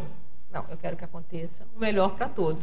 E se esse melhor para todos, inclusive para mim também, eu estou no meio, né? Eu estou no meio do todos, mas que aconteça o melhor para todos, tá? Fatologia, página 1, na penúltima linha, poderia comentar a desestabilização da intraconsciencialidade. É aquilo, na hora que começa esse pensamento, a tendência é os pensamentos ficarem cada vez mais confusos, né? A pessoa vai entrando num processo negativo e daqui a pouco vai ficando mais confusa a cabeça. Parafatologia, página 1, última linha. Poderia aprofundar o autoenredamento em paracompanhias evolutivamente enfermas. É isso, ela acaba criando um conluio, né? Um grupinho que está pensando todo mundo igual. E aí tem a turma de deixar disso, né? Às vezes a pessoa começa a pensar negativo, daqui a pouco vem outra, é isso mesmo, o extrafísico, né? Você tem razão, tá vendo como é que foi injusto com você? Tem verdade. Então tem toda uma equipe ali que às vezes fica criando um processo, aí já viu, a coisa fica complexa. Sim, por favor. Só para acrescentar, Na medida que a pessoa começa com essa cantilena, ela está vampirizando as pessoas que estão ao lado. Muito bom. Ela já é um assediador por natureza, né? E se ela está vampirizando todo tipo de consciência que está por perto também, intra e extrafísica. Por isso que, para colaborar com o que está dizendo, ela está se associando com consciências doentes, patológicas, que pensam daquela forma ou que incentivem ela a pensar dessa forma. Está falando é muito interessante, que existem algumas cantilenas, porque às vezes aquela pessoa só dentro dela, né? Mas quando ela começa a verbalizar... Mas mesmo assim ela está atraindo consciências. Isso. Mas aí, às vezes, quando essa cantilena é verbalizada, muitas vezes a pessoa acha que ela vai ter a atenção do outro, é uma questão já, né, um tipo de cantilena, uma voltada à vitimização mais séria mesmo. A pessoa pensa que ela vai ter a atenção do outro no momento que ela se queixar. Então vira aquela queixume para pedir atenção. Só que essa atenção vai vampirizando, o outro já está assim, né? E ela continua buscando a atenção, que não deixa de ser uma atenção, mas é uma atenção equivocada, né? Vampirizadora, que é uma vitimologia. Ok. Patologia segunda linha. Poderia expandir a enunciação trafarista recontada periodicamente? O que podemos dizer a essas pessoas que não se dão conta dessas repetições perigosas? A gente já falou antes, até a gente teve alguns exemplos de pessoas que se aqui posicionaram e falaram. O que a gente pode dizer é o seguinte: a primeira observação que a gente pode fazer é jogar energia na pessoa, ver se ela é aberta. Porque às vezes a gente joga uma energia positiva para a pessoa, a gente faz um desassédio ali, que essa pessoa muda naturalmente, não precisa nem falar. E aí, se tiver chance e ela melhorou, a gente pode falar: ô fulano, sabe aquela hora e tal? Mas isso depende muito do grau de intimidade que você tem com a pessoa, a relação que você tenha. Então é uma coisa que é delicado. O que a gente está focando mais aqui é cada um ver a sua, ver o seu processo de cantilena. Isso é muito sério. Agora, para você ver do outro, aí já vai exigir um manejo maior. Eu tenho que ter um manejo terapêutico, porque eu vou mexer no vespeiro, eu vou ter que saber lidar com esse vespeiro que eu vou mexer, né? Mexendo com o autoassédio da pessoa. É possível? É, mas vai exigir mais técnica. Agora, o nosso cliente mesmo é o mais sério. Sim? Adriana, será que a gente poderia dizer que todo mundo tem algum tipo de cantilena? Se a gente não é desperto, sim. Porque a cantilena que eu estou falando aqui, ela é a base do autoassédio, né? O que é um autoassédio? O autoassédio é na hora que você começa a fazer algum tipo de situação que você está se atacando, de certa forma, né? Então, eu vejo que se a pessoa não está desperto, de algum nível, algum tipo de cantilena tem. Pode não ser essa cantilena verbalizada, às vezes a pessoa não fica falando, mas dentro lá na intimidade do universo dela, no solilóquio dela, tem um processo assim. Por isso que a gente fez o verbete solilóquio, para a pessoa começar a ficar atento àquilo que eu penso dentro de mim. Porque essa pessoa tem até uma boa aparência externa, não fica questionando de nada, mas lá dentro da cabeça dela está correndo um mundo ali. Então, a gente começa a ficar atento a isso, né? Tem a ver com as insatisfações pessoais. As insatisfações, os processos, as reclamações, as frustrações. E como que a pessoa está lidando com isso. Tá bom? Por isso que eu falo aquela técnica do solilóquio, aquela listagem que tem lá de solilóquio no verbete, ajuda a fazer essa diagnóstico, né? A pessoa a observar como é que está o processo. Ajuda bastante. Tá bom? Adriana, sim, você poderia explicar para a gente o megapensene trivocabular dentro desse contexto? Palavras criam realidades, né? Tem tudo a ver que eu vejo o seguinte: na hora que a gente está falando, a gente está criando uma realidade para nós mesmos. Uma realidade. Então, na hora que eu fico, por exemplo, numa situação vitimizada, eu criei um papel de vítima do universo para mim, a partir das minhas palavras, da maneira como eu penso, da maneira como eu interpreto as situações. Então, eu criei uma realidade para mim, que pode não ser uma realidade em conformidade com a... Mas, para mim, para aquela pessoa, ela é real. Então, as pessoas precisam ter cuidado com as palavras. Eu acho muito sério. Eu acho que essa questão de palavra é muito sério. Tem 2 verbetes agora aqui, meus próximos, eu falo de palavra, da questão de palavra, que tem a ver com escrita, né? Uma é escrita precisa e o outro é o grafotécnica da diversidade vocabular. Então, é justamente para mostrar a importância da questão das palavras. As ditas e as escritas. Tá bom, obrigada. As escritas são piores ainda, né? Porque ficou ali. Para sempre, né? Fatologia segunda linha. Poderia expandir a enunciação trafarista recontada periódica... não, isso foi o que eu acabei de falar, né? A tecnologia, última linha. Poderia explicar a técnica de atuar no contrafluxo das ideações assediadoras? Às vezes você dá o contra em você mesmo na hora que você começar com isso. Então você começou com isso, não sei o que, com uma situação, a gente fala, não, peraí, olha o lá, peraí. Não, vou fazer o contrário. Não vou fazer isso hoje, estou com uma preguiça danada, hoje eu mereço, eu vou ficar de papo pro ar. Não, hoje você vai, hoje mesmo que é o dia principal que você vai ter que fazer a situação lá. Então, é você ir contra aquela sua ideia, que ela é assediadora, que pode ser de externo ou sua mesmo. Então, você tem aquela ideia assim, meio, não vou fazer isso, não vou fazer, não quero fazer isso, não vou fazer. Então, aí entra na questão do autoabsolutismo, né? Ser mais fixo com você mesmo.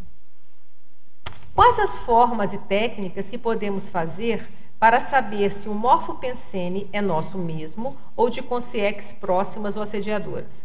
Como agir quando perceber que vem de outra consciência?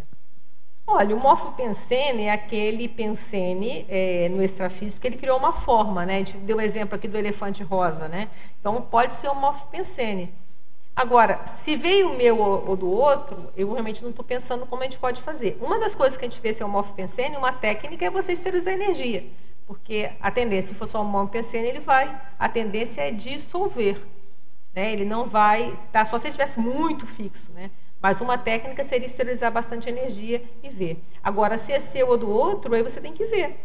Se isso que está lá tem a ver com você, se for seu, você vai ver redições desse morfopensene muito tempo. Se é do outro, você vai ver uma vez só. Não teria, assim, não sei exatamente qual a melhor forma de você fazer isso, não. Tá? O desassédio ideativo tem alguma coisa a ver como profilaxia ou remédio dessa situação? Poderia falar mais sobre essa técnica mental somática e como utilizar? O desassédio das suas ideias é justamente aquilo que a gente falou de dar contra você mesmo, né? Então, você contra-argumentar, você fazer o autoesclarecimento. Lembra que a gente falou na fase enfática? Olha, que a cantilena funciona como uma agulha de disco arranhado, que ela produz o mesmo fragmento sonoro e não completa o esclarecimento? Então, qual eu vejo a solução? É nós completarmos o esclarecimento, que é começar a olhar para isso, e muitas vezes a pessoa tem isso e não se dá conta. Então, aquilo fica, desassediei e passou. Aí depois, até a próxima oportunidade, volta a mesma coisa. E aí depois, desassediei e passou. E assim vai, às vezes desassedia por outros motivos, mas não foi enfrentado, foi olhado de frente o teor. E o que eu vejo na minha experiência é que o teor geralmente é o mesmo. Ele tende os nossos autoassédios, eles tendem a repetir o teor. São muito parecidos, muito próximos. A historinha é mais ou menos a mesma. Muda os personagens, mas igual novela, né? Muda o personagem, mas a trama lá no fundo é tudo igual. Então, é começar a ficar atento. Peraí, então, vamos resolver essa situação. E aí, isso que a gente está querendo trazer com esse verbete. Começar a observar nós e nós mesmos, se nós ainda temos, se temos, qual é esse teor que se repete. Aí vem a anotação que é importante. Porque na anotação que a gente vai começar a descobrir que o personagem mudou, mas a história é a mesma. Então, sempre acontece isso comigo. Aí tem aquela, não, sempre acontece comigo. Toda vez que acontece... Peraí, então, por que essa novela, para mim, é igual sempre? Tem alguma coisa. Sou eu que estou provocando isso? Eu me coloco em situação assim? Ou eu que interpreto a situação assim? Aí cada um tem que observar. Eu vejo que se a gente não para olhar isso, a gente vai ficar com esse autoassédio ad eterno. Na hora que a gente começa a ficar lúcido quanto a isso, a gente abriu assim um grande caminho para tentar sair dele, né? Tecnologia. Quais outras técnicas de autorreflexão, além da autorreflexão de 5 horas? Olha, essa é a grande técnica de reflexão. Mas se você parar para pensar num tema, eu não vejo, as 5 horas é bom, mas se seja a técnica de 1 hora, de 2 horas, refletir é sentar num lugar tranquilo, aprazível e começar a pensar na situação. Trabalhou a energia antes, deixou um ambiente bem limpo e começar a trabalhar. Eu não vejo que não tem outra forma. Penúltima linha da trinomiologia, recorrência, recrudescimento, cronicificação. Para a crescendologia, sugiro passar para a crescendologia como no retroafeto. Também pode. Tanto é um crescendo como é um trinômio. Ocorre recorrente, recrudescimento, cronicificação. Ok. Cultura. Parece-me que a grafia correta é exacerbação. E não... tá errado mesmo. Obrigada, hein? A gente já vai corrigir aqui. na culturologia, isso aqui nem a turma lá pegou. Na cultura, exacerbação. Não, tá certo, tá não? Tá até um R errado aqui, né? É perfeito, ó. Muito obrigada, valeu, hein? Quem tinha viciado, eu já nem estava achando o erro. Vamos lá. Parece-me que a grafia... tá, perfeito, obrigada, hein? Terapeuticologia, item 5, elaboração. Li a resenha de um livro que parece descrever esse parágrafo. O livro é Ame o que é seu, da Emily Giffin, editora Novo Conceito 2002, 312 páginas. Você ou alguém já leu da tertúlia? Alguém já leu esse livro, Ame o que é seu? Não, ninguém leu. Mas vamos olhar, tá certo? Vamos dar uma olhada. Polinomiologia. Poderia ampliar o emocionalismo implantando o polinômio, distorções perceptivas, distorções paraperceptivas, cognitivas e mnemônicas. Uma coisa que a gente fala da questão da emoção é isso. O processo emocional, a gente fala que a emoção é um estado alterado de consciência. Então, a emoção, ela tende a baixar os nossos atributos mentais. Quando a gente fica muito emocionado, a tendência é a gente perceber as coisas de forma distorcida. Se vier uma parapercepção, a gente também não vê direito, entender as coisas erradas, e até gravar aquele momento de uma forma, às vezes, equivocada, diferente. Então, a emoção, ela tende a haver essa distorção toda. Por isso a gente fala tanto para a gente ficar de olho na questão do emocionalismo, que é essa emoção exacerbada, né? Tanto quando a gente está muito feliz ou quando a gente está muito triste, a tendência a gente pode tropeçar, a gente pode entender as coisas tudo errado. Então, tem até o verbete de generalização autossediante, né? Às vezes a gente começa a generalizar. Então, você sempre é assim, você sempre fez assim. Você está brigando com alguém, né? Chateado? Você sempre é assim, sempre faz assim. E aí a pessoa, sempre mesmo? Não é, não. Fez 2 vezes, fez 3 vezes, não é sempre. Então, a gente tende, com a emoção, a fazer esse processo. Sim, por favor? Oi. Oi? O fato de, às vezes, os amigos levam as drogas, assim, tem alguma relação com cantilemas? Os amigos, como assim? O fato de, em alguns casos, os amigos levam as drogas, tem alguma relação com cantilemas? Não, a gente pode pensar o seguinte, se a pessoa entra na droga, por que será que ela entra, né? Porque se todo mundo já sabe, tem muitas pesquisas, todo mundo já sabe que as drogas, o fim é ruim, que mexe com a inteligência da pessoa, que mexe com a cabeça, que leva ao desequilíbrio, por que a pessoa entra? A gente pode pensar que tem algum autoassédio aí, né? Agora, saber qual é, a gente teria que estudar. Mas eu não estou entendendo uma relação tão direta com cantilena, mas eu vejo que é uma forma de autoassédio, né? Um momento que a pessoa entra num processo de droga, assim. A cantilena, o Mário está lembrando aqui, né? A cantilena pode ser no processo de falar assim, não, é bom, né? Isso é bom, isso me alivia, e é uma falácia, é uma bobagem. Eu ouço falar disso desde que eu era adolescente. E eu vi muitas pessoas que, na época que eu era adolescente, que entraram em drogas e que ficaram mesmo. Alguns já morreram, se suicidaram, outros a cabeça eram pessoas inteligentes, ficou com a cabeça ficou abobado. Então, tudo isso eu já percebi. Então, esse discurso dessa apologia é muito antigo. E ele é reeditado impressionantemente a cada nova geração, como se fosse uma coisa super moderna. Não tem nada de moderno, tem coisa mais antiquada, porque isso aí é muito manjado, essas argumentações. Então, nesse sentido, eu concordo com você, sim. Adriana? Tá? Obrigada. Sim, por favor. Eu só, continuando ali, o que eu acho assim, essa história da cantilena, ela pode ser usada por alguém que quer te oferecer. Perfeito. Né? Perfeito. Em escola a gente vê muito isso, aquele menino que é a vítima sempre, é ali que vai, né? Porque ele está mais fácil, né? Ele está mais fácil, está mais autoestimizado, ele está mais fraco, ele está com algum problema, não, isso aí vai resolver esse problema. Não vai resolver nada, vai aumentar, né? O problema que era assim vai ficar deste tamanho. Tem um verbete que eu falo nisso, que chama assim, apreço pela autolucidez. Dá uma olhada nesse verbete. Porque é uma coisa que eu nunca entendi. Eu, desde a sua idade, assim, eu sempre tinha na minha cabeça, que eu vejo que deve ser uma ideia inata, às vezes que veio comigo, que eu tinha que preservar a minha lucidez. Eu tinha que estar sempre lúcida. E eu vi que esses colegas, às vezes, entravam, essas coisas simples, né? Fazer uma coisinha lá para ficar meio alegrinho e tal, ou beber para ficar bêbado.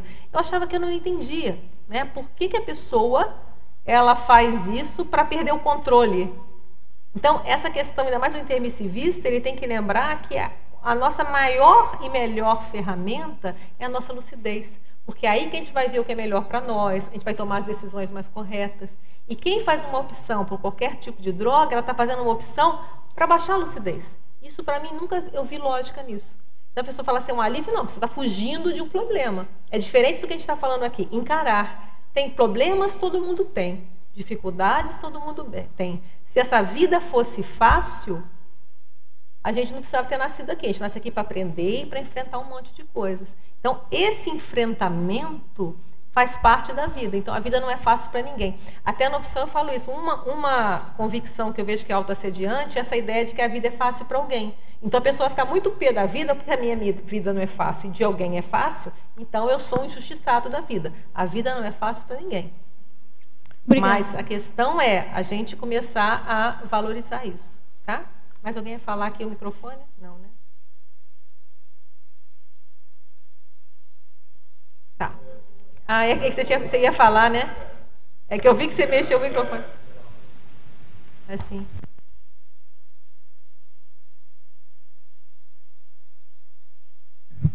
Alô? A cantilena em relação às drogas, acho que tem a ver com a questão do que tem, né? Não estou fazendo nada de errado. Perfeito, então, não, é uma forma de justificar a repetição. E às vezes as pessoas querem até sair, mas tem aquele, não fiz nada demais. E aí se repete, né? Às vezes a pessoa até está pensando mas aí tem a questão da repetição e da justificativa, né? Da autocorrupção, né? Muito bom, perfeito, isso aí mesmo. Muito bom. Polinomiologia não, agora filiologia. Poderia falar sobre algofilia? Quais as causas dessa perversão? As causas eu não sei. Né? Teria que aí olhar direitinho, estudar a questão da psiquiatria, né? Algofilia é a pessoa gostar de sentir dor, né? Eu acho que isso tem que ter uma gama grande de causas para isso, né? Que devia ser estudada, tá bom? Mas uma coisa a algofilia é um sintoma, né? A pessoa gostar de sentir dor. Agora teria que dar uma olhada aí nos manuais e descobrir o que as pesquisas já têm em relação a esse assunto. Poderia relacionar o mito da sorte do azar e o tema do verbete? É porque um dos motivos da cantilena também pode ser a questão da sorte do azar. A pessoa acha que ela não tem sorte na vida, ou que eu sou sortudo, a pessoa é azarenta, ou eu sou azarento. Então a pessoa leva a vida como se fosse uma questão de sorte e uma questão de azar. Quando na verdade a vida é uma questão da gente constrói. Então a gente entende que nós somos hoje e temos o retorno hoje do que a gente fez no passado. Então, a vida é um retorno. De alguma forma, as coisas se repetem até para a gente poder aprender. E quando a pessoa tem o mito da sorte ou azar, é uma coisa aleatória. Então, uma hora eu posso ter sorte, uma hora eu posso ter azar, e eu não tenho responsabilidade por nada que acontece comigo. Porque uma hora é sorte, se deu certo, é sorte. Se deu errado, é azar. Quando, na verdade, se deu certo, o que eu fiz de positivo que eu consegui que desse certo? E do contrário, se deu errado, se deu azar, entre aspas, o que eu fiz que me levou a essa situação? Então, é uma postura de maior responsabilidade do que achar que tudo é sorte ou azar. Sim, por favor? Eu queria saber exatamente o que é um assediador. Olha só, o assediador é aquela pessoa que ela, de alguma forma, ela prejudica a outra. Então, ela pode ser tanto um assediador intrafísico, que está com esse corpo, ou um extrafísico, que ele já morreu, mas ele está vivo ainda, né? E a gente, às vezes, não enxerga esse assediador. Então, a gente fala que tem o amparador, é uma pessoa que ajuda a gente, ele é técnico. Então, ele faz aquilo, ele vem com a ideia de que aconteça o melhor para todos, entendeu? Ele está aquilo que a gente falou antes. Ele não quer nada para ele quer ajudar aquela pessoa e que, ajudando essa pessoa, muitas pessoas vão ser ajudadas. O assediador, às vezes, está querendo alguma coisa para ele. Então, ele, por exemplo, eu quero o emprego do fulano. Então, ele vai lá e vai criar uma situação para o fulano se dar mal, para que ele vai lá e pegue a função do fulano. E a pessoa está agindo como assediador nessa hora. Entendeu? Então, assediador é isso. E aí a gente tem que pensar na nossa vida, a hora que nós temos uma postura de amparador e a hora que a gente pode estar tendo uma postura de assediador. Por exemplo, na hora que a gente está, às vezes, querendo o mal de alguém, de certa forma, nós estamos nesse momento tendo uma postura de assediador, porque a nossa energia está indo lá e pode prejudicar essa pessoa. Então, o nosso trabalho na evolução é cada vez mais virar amparadores e não virarmos assediadores dos outros. Tá claro? Então tem aquele assediador de carteirinha, aquela pessoa que quer o mal de todo mundo mesmo e está fazendo maldade, e tem aqueles mais ou menos que ele quer, mas ele está querendo, ele está achando que ele está ajudando, mas ele está às vezes prejudicando aquela pessoa. Tá bom? Em Exemplologia, na página 3, a cantilena circunstancial, que é eliminada quando identificada, né? Sim. E a acetilena cronificada, por tempo indeterminado, ignorada ou desconsiderada. Você poderia falar um pouco mais sobre a... Olha só, a gente teve alguns exemplos aqui de pessoas que citaram a cronificada, o caso que ela falou ali de 30 anos, né, mais de 30 anos, que a pessoa via a mesma ladainha. Então, esse caso é cronificado. Então, esse é mais difícil, às vezes, a pessoa resolver, como a gente falou. Ou ela pode, se ela for muito determinada, é igual a pessoa de parar de fumar, né? Não vou fumar até a partir de amanhã e não fuma nunca mais. Então, é uma pessoa muito determinada. Ou aquelas outras que têm dificuldade, elas vão precisar de ajuda para deslargar o fumo. Então, isso aqui virou um vício já. Ela tem aquele vício de pensar. Que ela pode realmente conseguir sozinha? Pode. Mas, às vezes, ela vai precisar de alguém para ajudar. Tá? É mais difícil, porque aquilo já está, ela não enxerga. A pessoa, às vezes, é cega para aquele processo dela. Já na circunstancial, aí pega praticamente muitas pessoas. Todo mundo que não é desperto tem grandes chances de cair numa situação dessa. Quer dizer, ela entra naquele processo, ela anda naquele processo de reclamação, mas ela, às vezes, se ela está mais lúcida, ela vai perceber que ela está entrando nisso e ela vai logo tentar fazer algum processo para se superar da situação. Agora eu queria que você falasse um pouquinho, porque isso aí foi o máximo, que é a sua frase enfática. Eu voltei lá há 50 anos atrás, quando eu usava o disco de vinil, que a gente eu não sei se os novinhos aí entenderam a frase enfática, né? Porque vocês já viram o disco que pôs assim na vitrola? Já, né? Então não tão antigo assim. Realmente então, eu não pensei lá. Como desatualizou, né? É igual cair a ficha, né? Muita gente já não vai entender nada. O telefone que você coloca, né? Coloca aquela ficha e cai. Vocês já viram o telefone com aquela fichinha que põe? Ou não? Então esses aqui estão bem atualizados, essa turminha daqui. Então, mas daqui a uns anos, né? Não vai ser difícil. É a mesma coisa disso aqui, né? Realmente eu não tinha me tocado. Vai ter muita gente que vai boiar, né? A nova geração. Eu fui há 50 anos atrás, imaginei o disco de vinil quando dá riscado. Você tira, puxa o braço com cuidado, vai lá, lava, que é a recomendação da época, né? Lava o disco, volta lá, enxuga com flanela, volta na letrola para ver se está funcionando, se escapou daquilo lá, o que deu. É igualzinho o efeitologia seu, né? Então, a gente vai tentando tudo. Aquela pessoa que a gente gosta, mas, poxa, é aquele disco, aquela música que você gosta, mas está riscado. Nossa, mas é justamente a que você ouviu mais, né? Mas é interessante o que você falou mesmo, nessa questão da analogia, né? E justamente às vezes a gente fica naquela, e fica aquele negócio, né? Você tentava limpar e fica, e continua, e não completa, e não completa. Né? Aí você fica, que pena, eu gostava tanto dessa música, né? E eu perdi a música. E melhor era a eletrola portátil. Mas você guarda o disco e não... né? Mas portáteis era desse tamanho assim. É isso aí, o tempo muda. E aí até a gente coloca aqui na numerologia a questão para lembrar um pouco, né? Como é que são esses tipos de cantilena. O ato de rememorar os mesmos fatos. A pessoa começa a lembrar de novo aquela situação que aconteceu lá antigamente. O ato de recontar a mesma história. As pessoas contam o mesmo caso, às vezes reclamando, mas é o mesmo caso.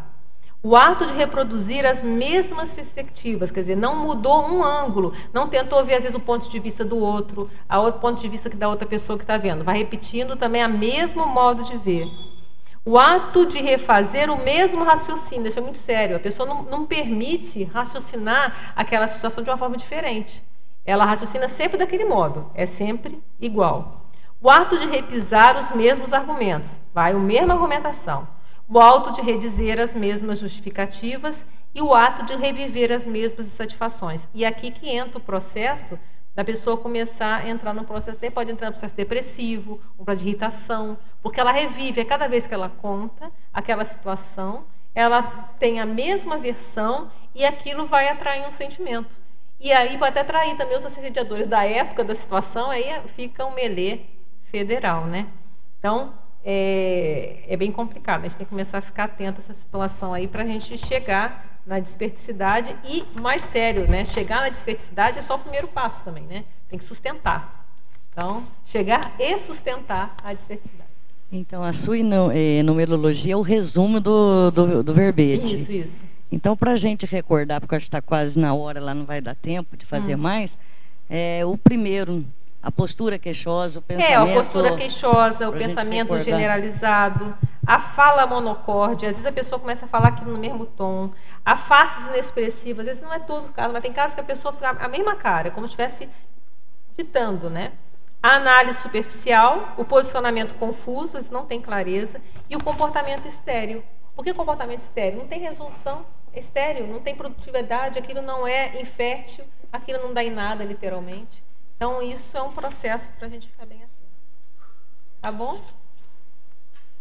Então, agradeço a presença de todos os tertulianos, os teletertulianos, os paratertulianos e até a próxima. Nossos comerciais.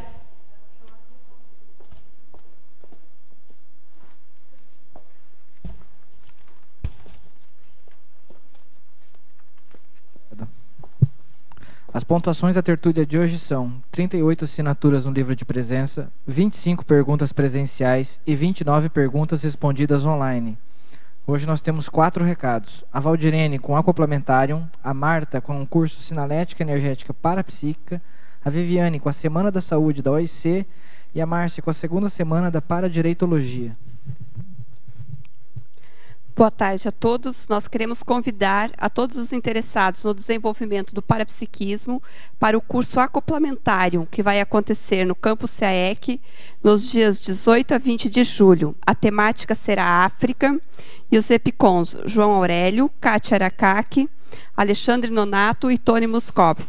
O Acoplamentário ele tem o objetivo de desenvolver o parapsiquismo fazendo uso das técnicas da clarividência facial e do acoplamento energético. Os interessados podem, em fazer o curso, podem procurar a recepção do CAEC ou através do telefone 45 3525 2652. Obrigada.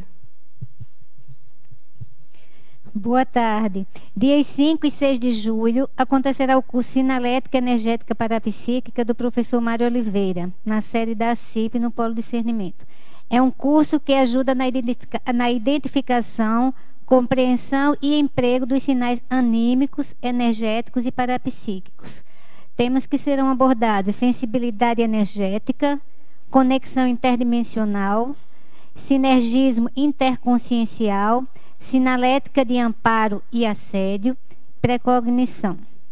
Mais informações pelo telefone 45 2102 1421 ou pelo e-mail acip@acip.com. Obrigada. Boa tarde a todos. Eu sou Viviane, em nome da OIC. Eu gostaria de convidar vocês para participar da Semana da Saúde de 2014. Dentro dessa semana será debatido, o principal tema, né, dessa Semana da Saúde será a desperticidade a partir da saúde consciencial. Então vai começar com imersão progessioterápica 29, 30 e 31 de agosto. Ao longo dessa semana, na sequência do imersão, terão as dinâmicas parapsíquicas, com essa temática voltada para a desperticidade também. E aí o fechamento da semana é com a Jornada da Saúde, que já é um evento tradicional onde a gente debate vários temas de pesquisa, né, da área da consciencioterapia, que será nos dias 5, 6 e 7 de setembro. Mais informações vocês podem olhar no Facebook da OIC, que é só você digitar OIC, Organização Internacional de Consciencioterapia, você acha no Facebook, ou no próprio site da OIC, que é www.oic.org.br. Obrigada. Boa tarde a todos. Aproveitando a temática do verbete cantilena autoassediante, eu gostaria de convidar a todos para comparecerem à segunda semana da Paradireitologia. Até que ponto essa cantilena autoassediante gera conflitos? Como lidar com esses conflitos? Essas e outras questões serão abordadas durante essa semana que acontecerá aqui em Foz do Iguaçu, dos dias 5 a 13 de agosto de 2014. Nesse evento, teremos oficinas paradireitológicas, teremos o Fórum da Paradireitologia e também um acoplamentário temático. Esperamos a todos. Obrigada, até mais.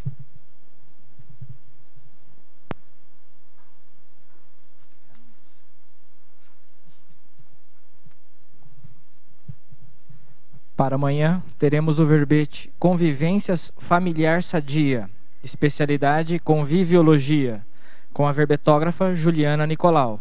Obrigado e boa tarde a todos.